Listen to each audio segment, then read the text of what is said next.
কক্সবাজার জেলার মহেশখালী মাওলানা মোহাব্বত আলী আল কাদেরী সুন্নিয়তের জন্য অনেক কষ্ট করেছে, অনেক জায়গা আঘাতপ্রাপ্ত হয়েছে। আমার সাথে অনেক প্রোগ্রাম কুতুবদিয়া, মহেশখালী, চকুরিয়া ওই এলাকায় হতো। খবর পাইলাম মহেশখালী আপনার বাড়ি, খবর পাইলাম উনি আল্লাহর ডাকে সাড়া দিয়ে চলে গেছে। ইন্না লিল্লাহি ওয়া ইন্না ইলাইহি রাজিউন। এভাবে আমাদেরকেও একদিন চলে যেতে হবে। আমরা দোয়া করি আল্লাহ পাক যেন ওনার জীবনের সমস্ত গুনাহগুলো ক্ষমা করে জান্নাতের আলা মাকাম যেন দান করে, ওনার সুন্নিয়তের খেদমতগুলোকে যেন আল্লাহ কবুল করে। আমি বোঝাইবার চাইলাম যে আগামী বছর এই দিন পর্যন্ত হায়াতে বেঁচে থাকার গ্যারান্টি দেওয়ার মতো সুযোগ কারো আছে? আগামী বছর তো দূরের কথা,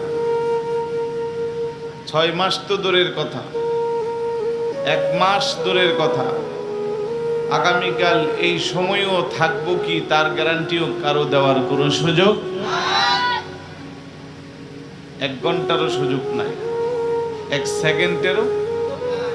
তাহলে এই দুনিয়ার মধ্যে এত মারামারি, কাটাকাটি, খুন খারাপি, রাহাজারি, ক্ষমতার দ্বন্দ্ব, যশ খ্যাতির দ্বন্দ্ব, টাকা পয়সা কার চেয়ে বেশি মালিক হবে, যশ খ্যাতি জনপ্রিয়তা কার কত বেশি বাড়বে, তার জন্য হালাল হারাম সত্য মিথ্যা মিশ্রণ করে এক অজ্ঞাত গন্তব্যের উদ্দেশ্যে আমাদের প্রতিযোগিতা চলছে। কথা বলেন ঠিক না?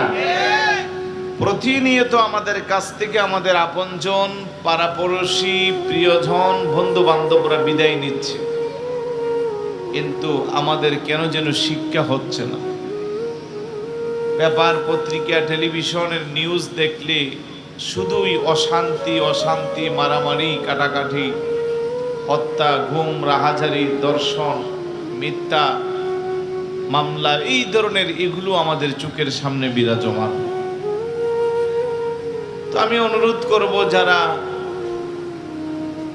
একান্তই দুনিয়াবি কোনো কাজে ব্যস্ত না, চাইলে আসতে পারে।